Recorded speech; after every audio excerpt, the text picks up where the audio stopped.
नमस्कार दोस्तों, आपका मेरी क्लास निधि क्लासेस में स्वागत है। जैसे मैंने पिछली क्लास में बताया, पिछली क्लास में हमने पढ़ा है स्पाइसेस के बारे में और अनैथोस्टोमेटा के बारे में और नैथोस्टोमेटा के बारे में। अनैथोस्टोमेटा के को साइक्लोस्टोमेटा में बांटा गया था, हमने उसके लक्षणों को जाना था, और स्पाइसेस को दो भागों में बांटा गया था, ऑस्टिकथीस और कॉन्ड्रिक्थिस। उसके विषय में हमने उनके लक्षणों को जाना था और कौन कौन से जीव आते हैं उसके बारे में जाना था। इस क्लास में हम वर्ग एम्फीबिया के बारे में जानेंगे।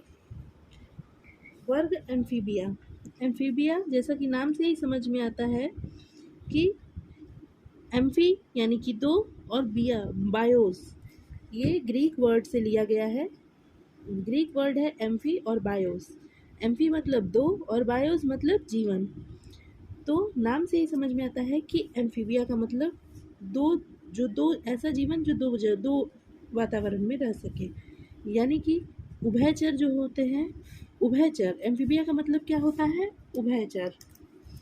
एम्फीबिया को हिंदी में उभयचर कहते हैं।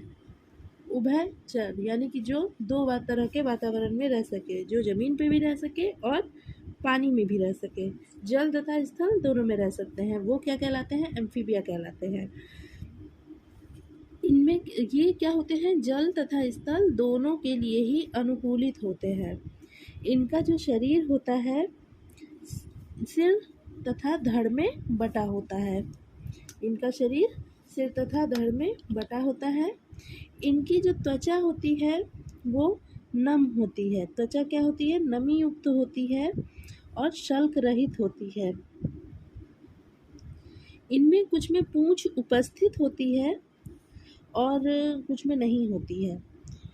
उभयचर की त्वचा नमी युक्त होती है, शल्क रहित होती है, और जो नेत्र होते हैं वो उनमें पलक होते हैं। आपने मेढक को देखा होगा जो कि जल और स्थल दोनों पे रहता है, और उनकी जैसे देखा होगा कि जब वो पलक उनमें पलकें होती हैं, वो आंखें बंद कर सकते हैं, खोल सकते हैं, उनमें पलकें पाई जाती हैं।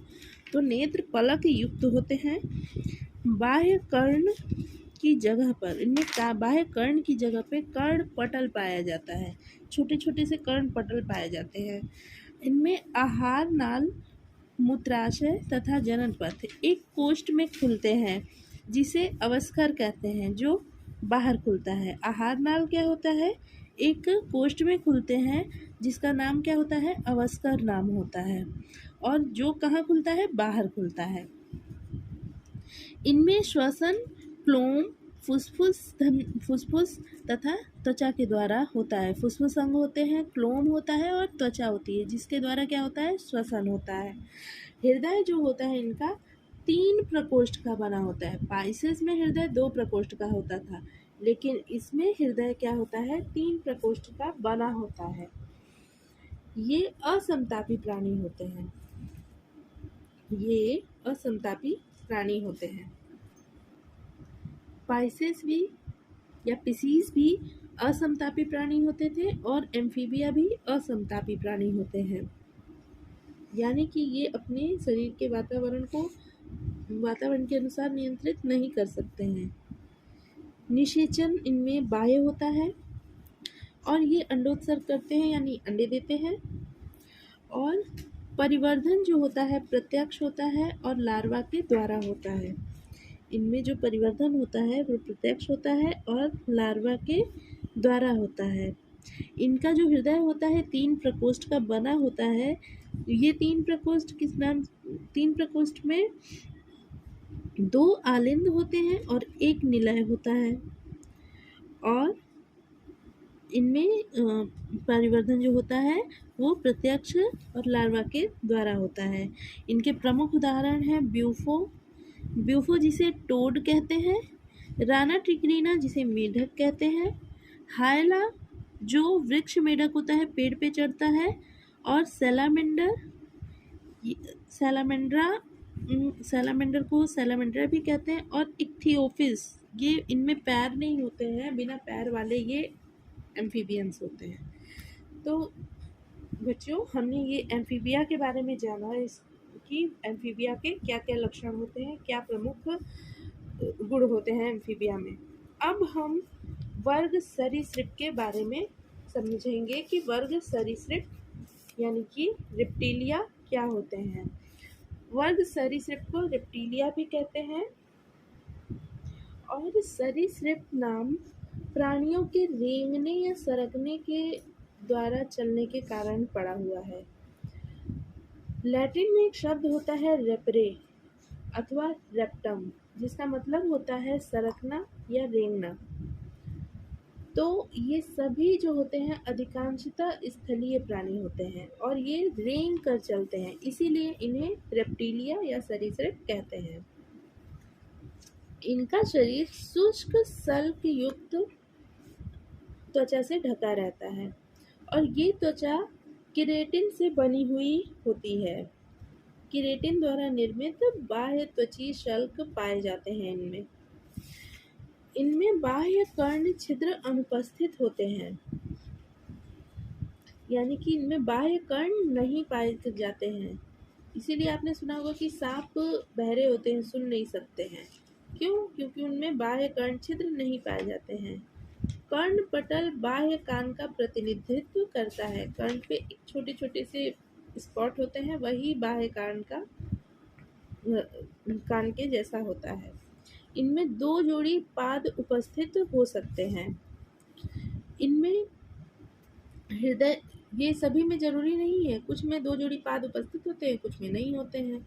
हृदय सामान्यतः 3 प्रकोष्ठ का इनका बना हुआ होता है। लेकिन मगरमच्छ जो होता है वो एक एक्सेप्शन है, जिसमें हृदय क्या होता है 4 प्रकोष्ठ का होता है। बाकी सभी में हृदय क्या होता है 3 प्रकोष्ठ का बना हुआ होता है। सरीसृप असमतापी होते हैं और सर्प तथा जो छिपकली होती हैं वो अपनी त्वचा को केचुल के रूप में छोड़ते हैं, अपनी त्वचीय शल्क को, डेड स्किन को केचुल के रूप में छोड़ते रहते हैं, सांप तथा छिपकली। लिंग इनके अलग अलग होते हैं, यानी कि नर अलग होगा, मादा अलग होगा। निषेचन इसमें आंतरिक होता है और ये सभी अंडज होते हैं, अंडे देते हैं। इनमें परिवर्धन प्रत्यक्ष होता है, परिवर्धन देख सकते हैं। इनके प्रमुख उदाहरण हैं टर्टल, सिक्किलोन कहते हैं, टॉर्टोइस जिसे टेस्ट्यूजो कहते हैं, कैमेलियन वृक्ष पर रहने वाली छिपकली होती है, यानी कि कैमेलियन गिरगिट, जिसे वृक्ष की छिपकली भी कहा जाता है, गिरगिट कैमेलियन। बगीचे में रहने वाली छिपकली अक्सर देखा होगा काले रंग की होती है, चितकबरी सी, कैलोटस।